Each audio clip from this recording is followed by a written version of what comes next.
Guys, how are you? Welcome to biochemistry. हमने molecular spectra की series start कर रखी है। 2 लेक्चर हमारे ऑलरेडी हो चुके हैं जो कि इंट्रोडक्शन पार्ट थे। आज हम बहुत इंपॉर्टेंट रोटेशनल स्पेक्ट्रा स्टार्ट कर रहे हैं जो कि एग्जामिनेशन पॉइंट ऑफ व्यू से बहुत इंपॉर्टेंट है। आज वाले लेक्चर में से 4 मार्क्स के क्वेश्चन कई बार आ जाते हैं तो बहुत इंपॉर्टेंट है, तो इसे ध्यान से समझना और इसके बाद हम क्वेश्चंस भी करेंगे। तो देखो सबसे पहले मैं आपको रोटेशनल स्पेक्ट्रा की 2-3 लाइंस बता देती हूँ, फिर हम करते हैं आगे। ठीक है, तो रोटेशनल स्पेक्ट्रा कब अराइज होगा? जब रोटेशन होगी, तो मतलब rotational spectra arise from quantized rotation of molecule in 3D space. ठीक है, तो देखो रोटेशनल जो स्पेक्ट्रा है वो एटम का तो होता ही नहीं है। क्यों? क्योंकि एटम के पास रोटेशन होती ही नहीं है, तो किसका होगा? मॉलिक्यूल का होगा। और डायटोमिक मॉलिक्यूल का जो स्पेक्ट्रा आएगा वो काफी सिंपल आएगा, क्योंकि जो डायटोमिक मॉलिक्यूल है उसका जो रोटेशन होता है वो ओनली 2D में होगा, तो सिंपल स्पेक्ट्रा मिलेगा हमें। ठीक है, और जो रोटेशनल स्पेक्ट्रा मिलता है वो ओनली इन गैस फेज मिलता है। कैसे? देखो, rotational spectra only in gas phase but not in liquid and solid states.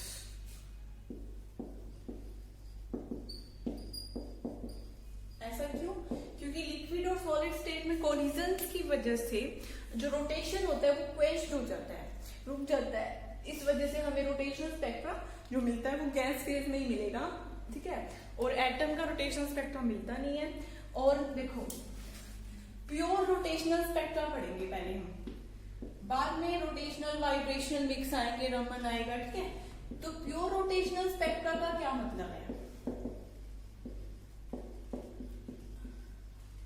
Pure rotational spectra, जैसे हम मैटर के ऊपर इलेक्ट्रोमैग्नेटिक वेव इम्पार्ट करेंगे तो जो हमें ट्रांजिशन होगा, देखो सबसे पहले हायर एनर्जी पे हमने कल वाले लेक्चर में करा था, इलेक्ट्रॉनिक होता है, फिर उसके बीच में वाइब्रेशंस होते हैं, फिर होते हैं उसके बीच में rotations.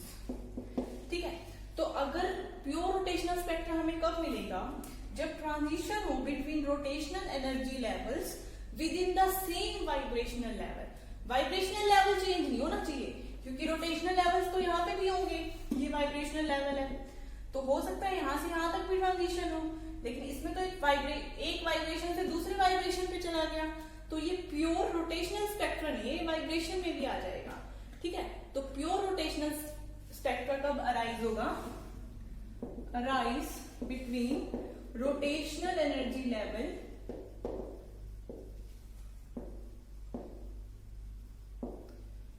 With in the same vibrational level. ठीक है, तो हमें पहले प्योर रोटेशनल स्पेक्ट्रा ही पढ़ना है। ठीक है, तो देखो, अब रोटेशनल स्पेक्ट्रा को पढ़ने से पहले हमें ये पता करना है कि रोटेशन होती कितने टाइप से है। तो अगर हम रोटर मॉलिक्यूल जो रोटेट कर रहा है उसको डिवाइड करें on the basis of movement of inertia, तो वो 4 टाइप का होगा। ठीक है, बहुत इंपॉर्टेंट है। ठीक है, on the basis of movement of inertia, rotor molecule divided into 4 parts.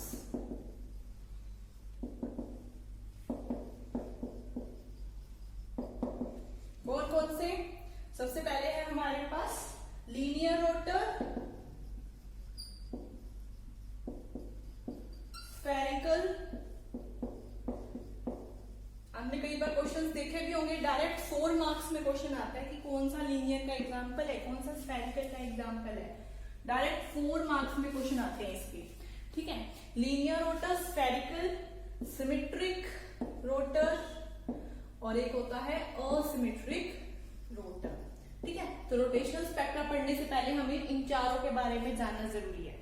अब इन चारों को बताने से पहले देखो, इसको किस बेस पे डिवाइड किया गया है? मूवमेंट ऑफ इनर्शिया के बेस पे। तो पहले मैं आपको ये बता देती हूँ कि मोमेंट ऑफ इनर्शिया कैसे निकालते हैं और क्या होता है, ठीक है।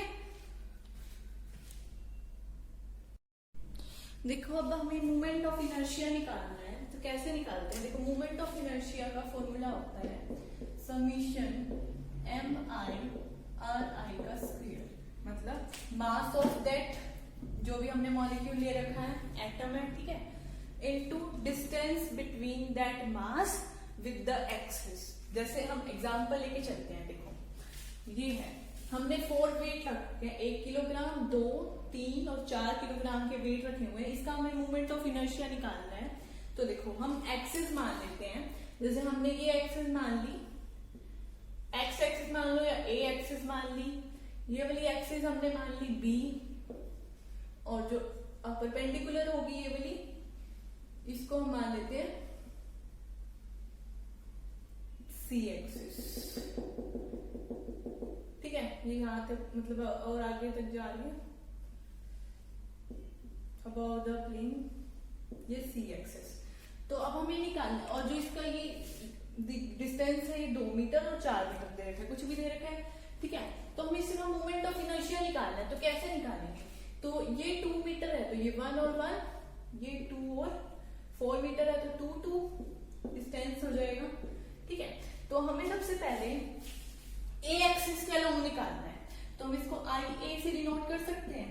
तो कैसे निकलेगा, देखो यहाँ पे 4 मास है, तो मतलब m1 r1 square plus m2 r2 square plus m3 r3 square plus m4 r4 square, ठीक है। फर्स्ट का मास कितना है 1 किलोग्राम।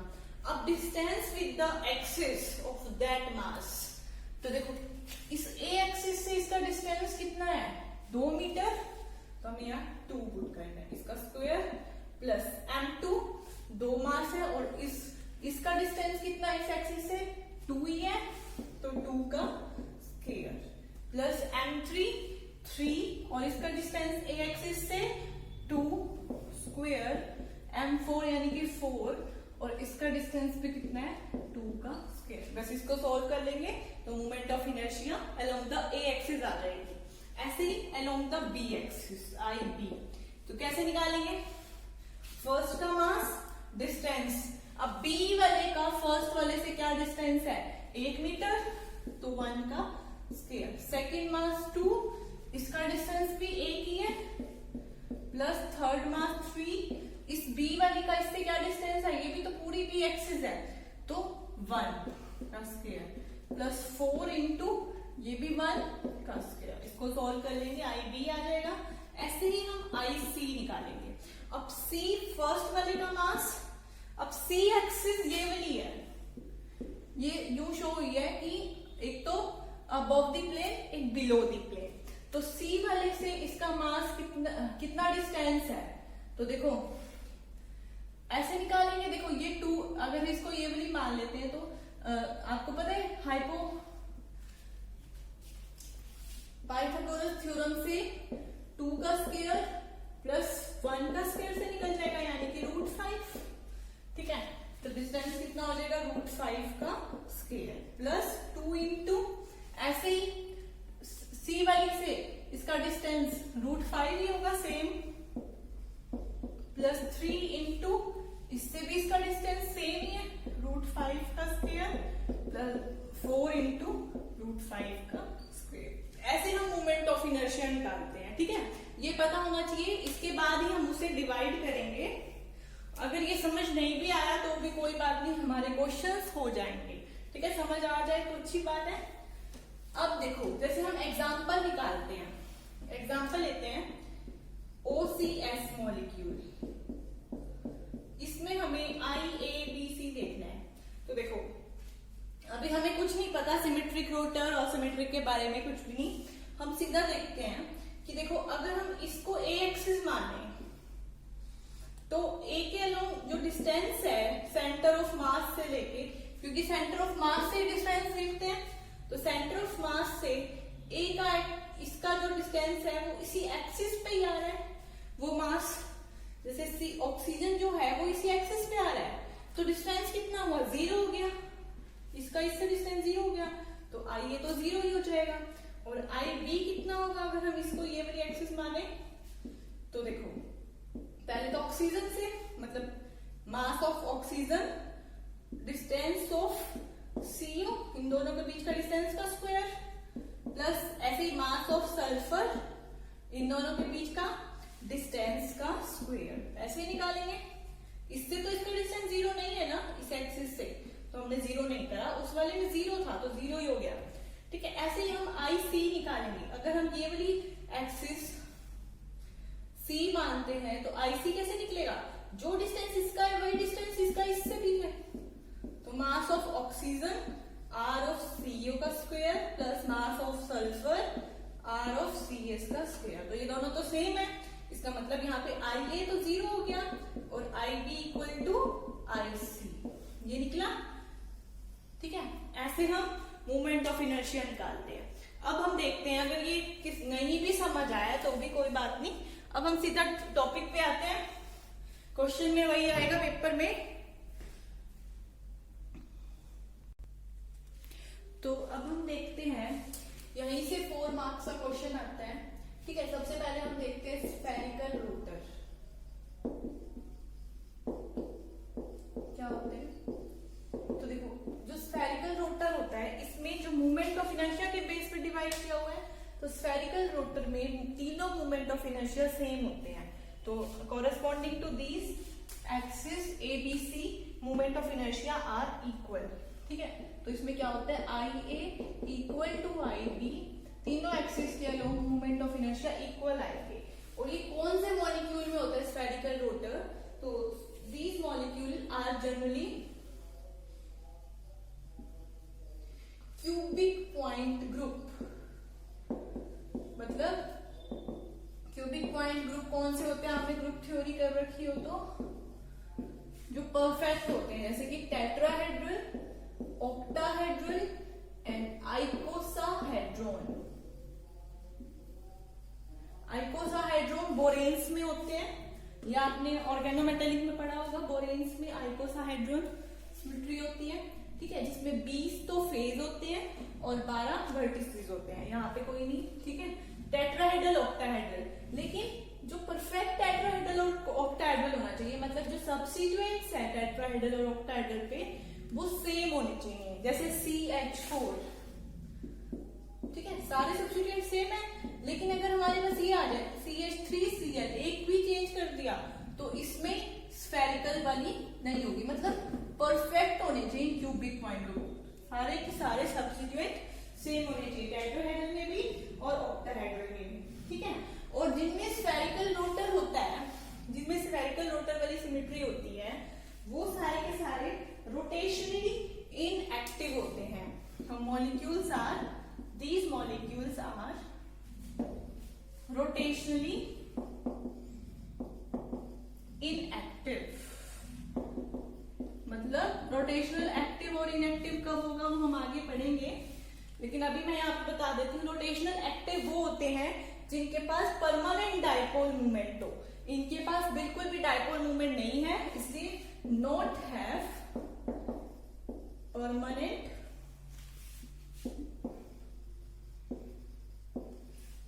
डाइपोल मूवमेंट, इसलिए ये सारे के सारे रोटेशनली इनएक्टिव होंगे। ठीक है, तो अब हम इनके एग्जांपल देख लेते हैं। कोई से भी परफेक्ट टेट्राहेड्रल, ऑक्टाहेड्रल ले सकते हो। CH4, SiH4, P4, ये टेट्राहेड्रल के एग्जांपल होंगे। SO4 -2, ठीक है, और UF6, SF6। लेकिन अगर हमने सब्स्टिट्यूएंट एक भी चेंज कर दिया तो वो इसका एग्जांपल नहीं रहेगा। ठीक है, अभी हम आगे और भी एग्जांपल करेंगे क्वेश्चंस में। तो ये हो गया हमारे पास स्फेरिकल रोटर। ठीक है, अब नेक्स्ट क्या है हमारे पास? Asymmetric top molecule.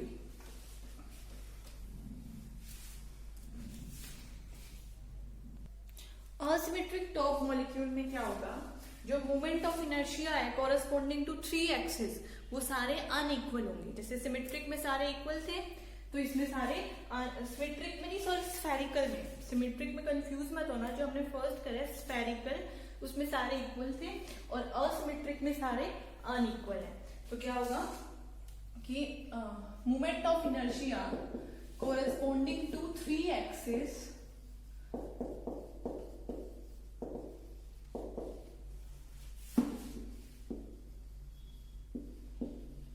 are unequal. That is, IA does not equal to IB does not equal to IC. अब ये कौन से मॉलिक्यूल में होगी असिमेट्रिक टॉप? तो जिनके पास C2 and CS type of symmetry हो। देखो, these molecule have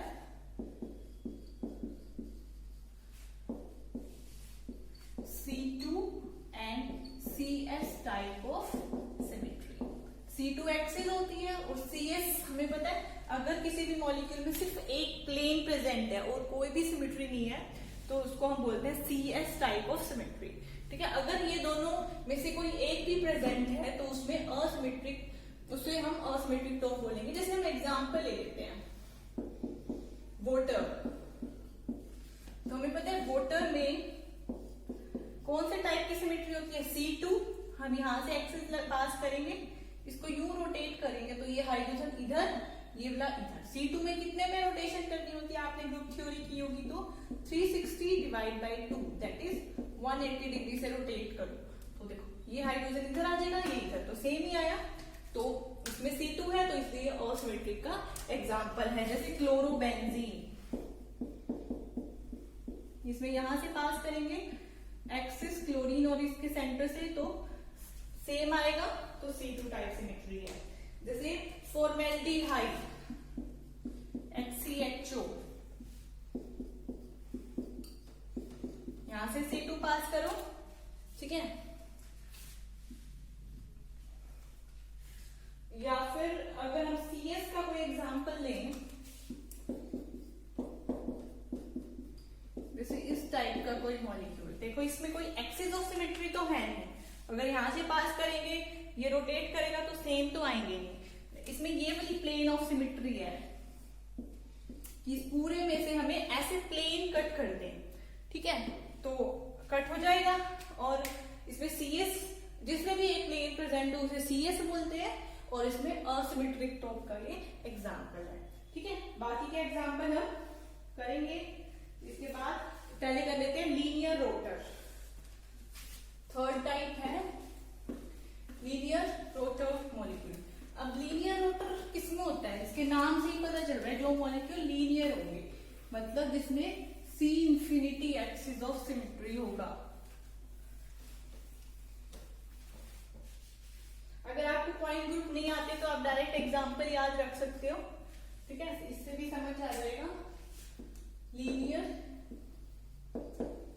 रोटर, तो इसमें क्या होगा, मॉलिक्यूल जो मूवमेंट ऑफ इनर्शिया है उसमें वन एक्सिस में तो 0 होगा और अदर टू में इक्वल होंगे, मतलब IA तो हम मान लेते हैं 0 और IB और IC इक्वल होंगे। जैसे हमने OCS का ही एग्जांपल लिया था, अभी मैंने समझाया था आपको कि इसमें IA 0 कैसे आता है, क्योंकि इस एक्सिस को A मान लेते हैं तो इसमें डिस्टेंस एक्सिस के साथ 0 ही है मास का, इसलिए IA 0 आ जाता है। कोई भी लीनियर मॉलिक्यूल अगर हम लेते हैं तो वो इसी में आता है, ठीक है। तो generally these type of molecule have C infinity axis of symmetry, ठीक है। कोई भी लीनियर एग्जांपल ले सकते हो आप, H2, HCl, ठीक है, कोई सा भी एग्जांपल ले सकते हैं लीनियर वाला। फोर्थ टाइप, ये तो था थर्ड टाइप, फोर्थ टाइप है हमारे पास।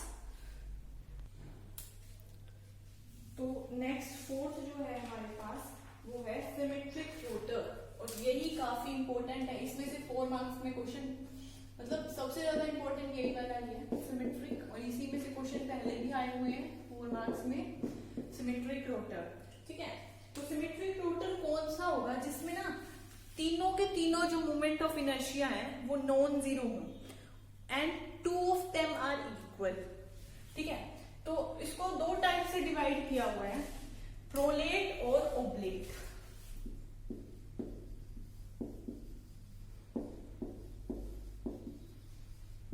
ठीक है, तो ओब्लेट में IC, देखो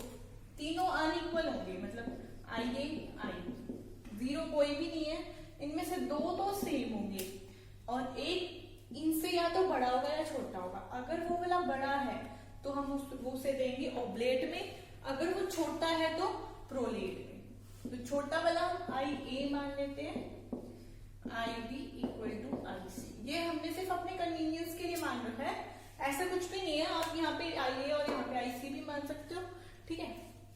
तो यहाँ पे IC क्या है, मोमेंट ऑफ इनर्शिया, ठीक है, moment of inertia that give maximum value, ठीक है, मतलब जिसमें मैक्सिमम वैल्यू हुई वो IC। तो ये मैक्सिमम वैल्यू वाला है और IA क्या है, मिनिमम वैल्यू ऑफ मोमेंट, ठीक है। तो अब देखो ये कौन से टाइप में होगी, पहले तो ये समझते हैं, बाद में देखेंगे प्रोलेट और ओब्लेट किसमें होते हैं। तो सिमेट्रिक रोटर के लिए must have, molecule must have greater than और equal to C3 axis of symmetry. या तो C3 हो या C3 से ज्यादा हो, C4 C5, ठीक है। और या तो इसमें हो सकती है, या फिर एक और केस है कि C2 के साथ SN आ जाए, ठीक है, तो भी सिमेट्रिक रोटर होती है। देखो C2 थी तो असिमेट्रिक थी अकेली, C2 के साथ SN भी आ जाए, इम्प्रॉपर एक्सिस ऑफ सिमेट्री, तो भी सिमेट्रिक रोटर का एग्जांपल है, ठीक है। तो हम जैसे सिंपल सा बता सकते हैं, जैसे कोई सा भी ले लो जिसमें C3 एक्सिस ऑफ सिमेट्री हो, जैसे BCl3, इसमें यहां से पास करो तो C3 में हमें 120 पे घुमाना है, ये यहाँ पे आ जाएगा, ये यहाँ पे, यहाँ पे C3 है तो C3 है, तो इसका मतलब ये सिमेट्रिक रोटर का एग्जांपल है। लेकिन सिमेट्रिक रोटर तो आजकल कोई नहीं पूछता, वो यूं पूछेंगे प्रोलेट कौन सा है, ओब्लेट कौन सा है, ठीक है तो सिमेट्रिक रोटर, लेकिन इन दोनों में से कौन सा है। तो देखो कैसे पता करते हैं, हम कुछ एग्जाम्पल सीख लेते हैं, जैसे बेंजीन, ये एग्जाम्पल आया हुआ एग्जाम में और काफी इंपॉर्टेंट है, ये दो एग्जाम्पल, क्योंकि इसमें कंफ्यूजन रहती है सबको, ठीक है। और कोई सा ले लेते हैं, जैसे BCl3 अभी बता देंगे हम क्या है, अमोनिया है, CH3CN है, और एग्जाम्पल भी लेंगे हम, ठीक है। एक बार ये वाले देख लेते हैं। तो देखो अगर हम इसको कैसे ट्रिक सी आएगी कि ना एक्सिस पास करें, यहां से कर सकते हैं, C6 एक्सिस ऑफ सिमेट्री होती है बेंजीन में, यहां से एक्सिस पास करेंगे तो देखो ये मैक्सिमम, मतलब यहां से डिस्टेंस मैक्सिमम एटम्स का है, ये तो नहीं है हमने यहां से पास की। जो प्रिंसिपल एक्सिस है वो तो यही वाली होगी, ये वाली तो है ही है, लेकिन प्रिंसिपल एक्सिस तो ये वाली है। तो जो प्रिंसिपल एक्सिस है वो मैक्सिमम एटम से दूर है, ठीक है। तो अगर मैक्सिमम से दूर हो तो वो होता है ओब्लेट, ठीक है। तो ये ओब्लेट का एग्जांपल है, जैसे BCl3, हमने ये वाली थोड़ी ना लगाई थी इसमें C2, हम तो इसमें कौन सी देख रहे हैं, प्रिंसिपल एक्सिस C3, तो ये मैक्सिमम से दूर है, तो ये किसका एग्जांपल हुआ, ओब्लेट का, ठीक है। जैसे अब अमोनिया ले लो,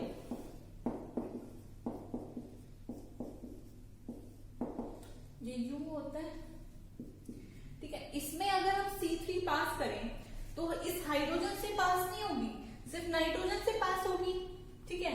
तो मैक्सिमम से दूर है, तो ये भी किसका एग्जांपल है, ओब्लेट का, ठीक है। जैसे अगर हम कोई सा और लेते हैं, अमोनिया हो गया, BCl3 भी हो गया, ये वाला एग्जांपल लेते हैं, ये तो काफी इंपॉर्टेंट दो एग्जांपल है। एक बार ये ले लेते हैं CH3CN वाला। तो देखो जो मैक्सिमम से दूर थी वो तो थी ओब्लेट वाली, ठीक है। अब CH3CN है, ये कैसे होगा, ये यूं होता है, ठीक है।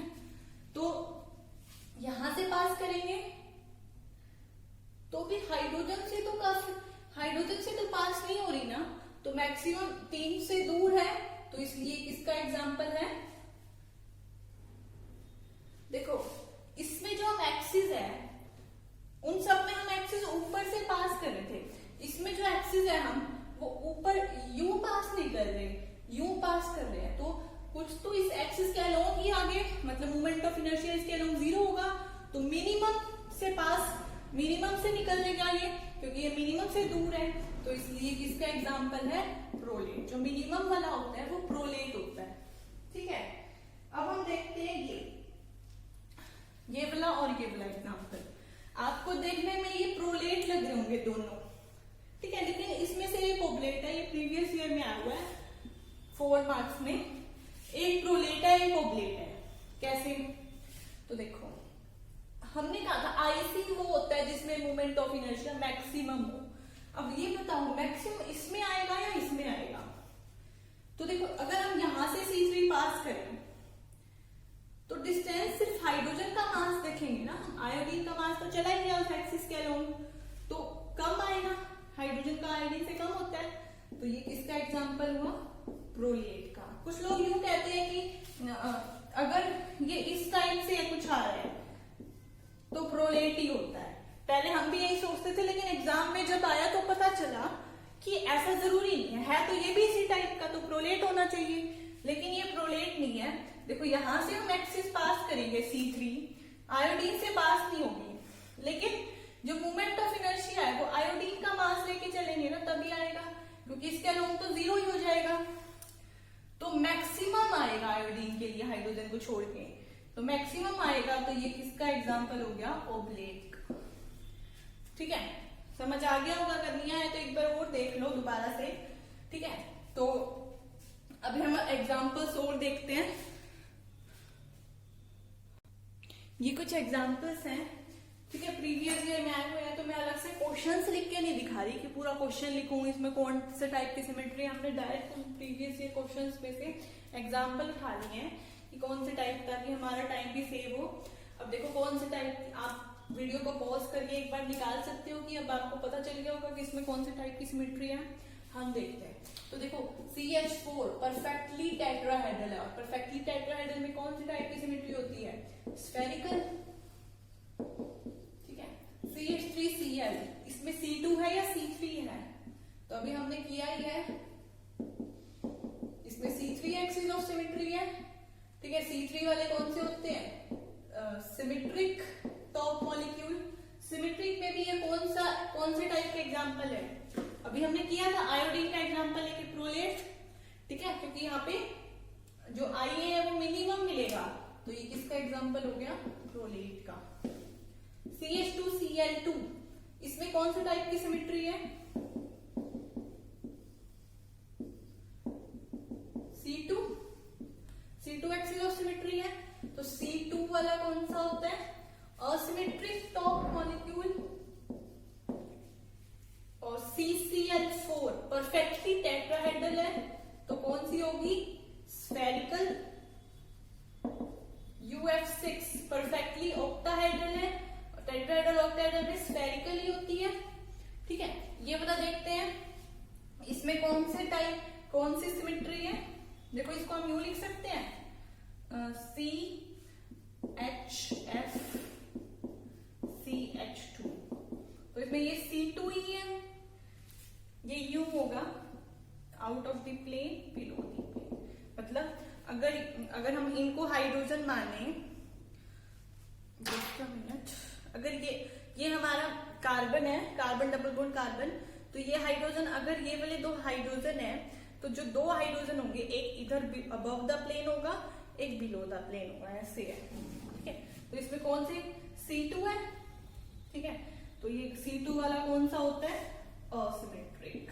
अब हमारे पास इंपॉर्टेंट एग्जांपल है एलीन, जो पेपर में भी आया हुआ है, कौन से टाइप की सिमेट्री है इसमें, ठीक है।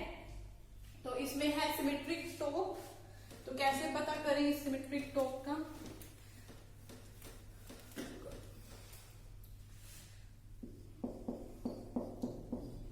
इसमें भी 2 हाइड्रोजन, एक तो ये परपेंडिकुलर, ये above the plane, below the plane, ये 2 प्लेन में, इसी टाइप से होता है एलीन, ठीक है। इस पे C2, देखो अगर हम यहां से एक्सिस पास करें तो वो इन दोनों को कट करेगी और इसके बीच में से जाएगी, है ना। जैसे इसको हम ना शॉर्ट में यूं मान लेते हैं कि ये पूरे को एक ही मान लेते हैं, जैसे ये कार्बन है, समझने के लिए, सिर्फ समझने के लिए माना है। तो देखो ये अगर ये वाले दो हाइड्रोजन ऐसे हैं तो वो वाले दो हाइड्रोजन ऐसे होंगे, एक इधर और एक इधर। तो जब हमें इसमें से C2 पास करनी है ये वाली, तो इन दोनों को तो कट करेगी, लेकिन इस हाइड्रोजन और इस हाइड्रोजन के पास कर जाएगी। तो इसका मतलब इसमें C2 है, C2 है, लेकिन इसके साथ साथ इसमें S4 भी है। तो C2 और Sn हो तो कौन से टाइप की सिमेट्री होती है, कौन से टाइप की होती है, सिमेट्रिक टॉप मॉलिक्यूल। सिमेट्रिक में भी ये प्रोलेट का एग्जांपल है। देखो S4 कैसे है, अब इसमें कैसे देखते हैं हम S4 टाइप ऑफ सिमेट्री। तो देखो S4 अगर हम यू देखें, इसको मान रखे हैं हमने, S4 में क्या करते हैं, पहले C4 लगाते हैं। C4 मतलब 360/4 यानी कि 90 डिग्री का रोटेशन करना है।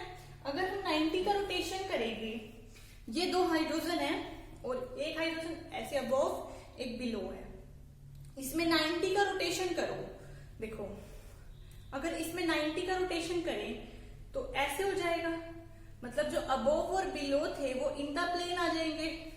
ठीक है, तो देखो जो अबोव और बिलो वाले हैं वो तो आ गए इन द प्लेन, और ये वाले चले जो इन द प्लेन है वो चले जाएंगे above the plane and below the plane, C4 apply करने से।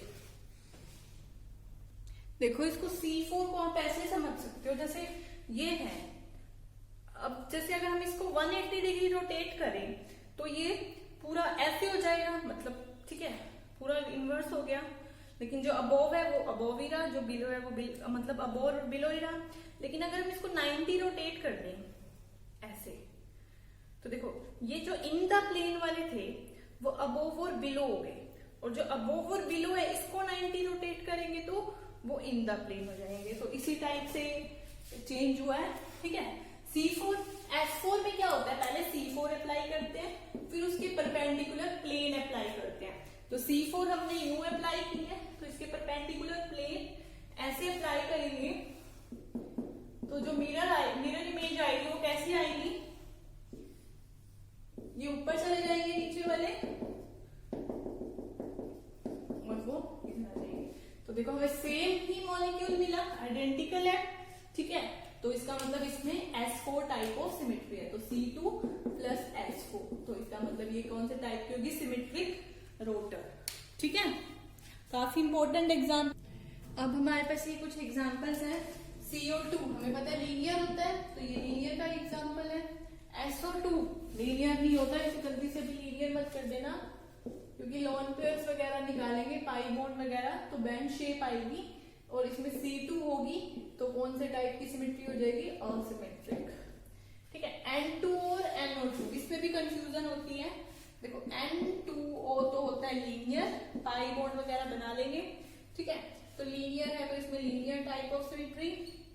NO2 होता है बैंड, पाई बॉन्ड बना लेंगे। तो अगर बैंड है तो C2 होगी, यानी कि असिमेट्रिक। अब एक क्वेश्चन मैं आपके लिए छोड़ रही हूँ, BRF5। पहले ये देखना है इसमें कौन सा पॉइंट ग्रुप है। ठीक है, अगर ये, वैसे तो चारों में से कोई भी हो सकता है, आप देख लेना।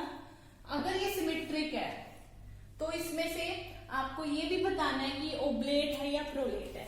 ठीक है, कमेंट बॉक्स में पक्का आंसर आना चाहिए आपका, तभी पता चलेगा कि आपको ये पूरा लेक्चर समझ आया या नहीं। ठीक है, ओके। अब ये जो एग्जाम्पल्स हमने करे हैं वो काफी इंपॉर्टेंट है। तो अगर किसी को ऐसा है कि पॉइंट ग्रुप बिल्कुल भी नहीं आते, ठीक है, तो या तो ग्रुप थ्योरी से थोड़ा बहुत आइडिया ले लो कि पॉइंट ग्रुप कैसे निकालते हैं, या फिर इन एग्जाम्पल्स को अच्छे से क्रैम कर लो। ठीक है, क्योंकि काफी इंपॉर्टेंट है, 4 मार्क्स डायरेक्ट देखते ही आंसर आता है। ठीक है, ओके। नेक्स्ट लेक्चर में हम रोटेशनल स्पेक्ट्रा आगे बढ़ाएंगे, और आपको ये लेक्चर कैसा लगा तो कमेंट बॉक्स में बता देना। And thanks for watching. Okay, thank you.